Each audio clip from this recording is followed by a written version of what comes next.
1994 में एक bill pass किया गया था विधानसभा में कि जिन व्यक्तियों के 200 से ज्यादा संतान होगी वो पंचायत राज संस्थाओं का चुनाव लड़ने के लिए पात्र नहीं होगा। और उसके पीछे ध्येय ये था जनसंख्या पर नियंत्रण करना, क्योंकि उस समय जनसंख्या की विस्फोटक स्थिति थी। इन लगभग 30 सालों में जनसंख्या पर काफी नियंत्रण हुआ है। जहां 1991 से 94 के बीच में प्रजनन दर 3.6 थी, आज वो प्रजनन दर 2 रह गई है।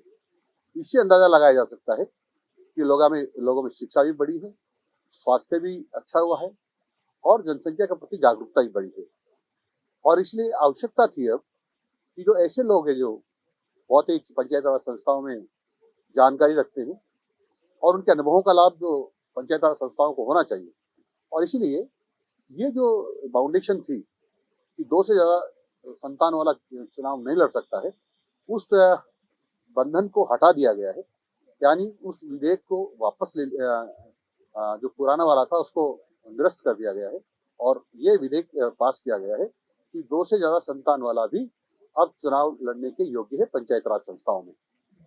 कांग्रेस इसके ऊपर आरोप लगा रही है कि जो बिल सिंह के राज के अंदर लाया गया था और लेकर आई थी और आज बीजेपी मैंने आपने सुना होगा, उसमें प्रजनन दर 3.6 थी, अब प्रजनन दर 2 रह गई है। और कांग्रेस जो बात कर रही है, इन्हीं ने जो पाबंदी लगाई थी कि 2 से ज्यादा संतान वालों का कर्मचारियों का प्रमोशन नहीं होना चाहिए। यही मार्च 2023 में ये बिल लेकर के आए कि जो बंधन इसको हटाते हैं, यानी उसको बंधन जो लगाया था उसको वापस ले लिया गया था। और तेलंगाना जो सरकार है, कांग्रेस की सरकार थी, मुख्यमंत्री वहां कांग्रेस के, उन्होंने कहा कि ये बंधन तो हटाया गया, यानी 2 से ज्यादा संतान वाला चुनाव लड़ सकता है। इसके अतिरिक्त उन्होंने भाषण में ये भी कहा कि 3 से ज्यादा बच्चे हों, 3 से ज्यादा कम बच्चे हों तो चुनाव नहीं लड़ना चाहिए, यानी 3 से कम बच्चे वाला चुनाव लड़ने की पात्र नहीं होगा, यहाँ तक कहा।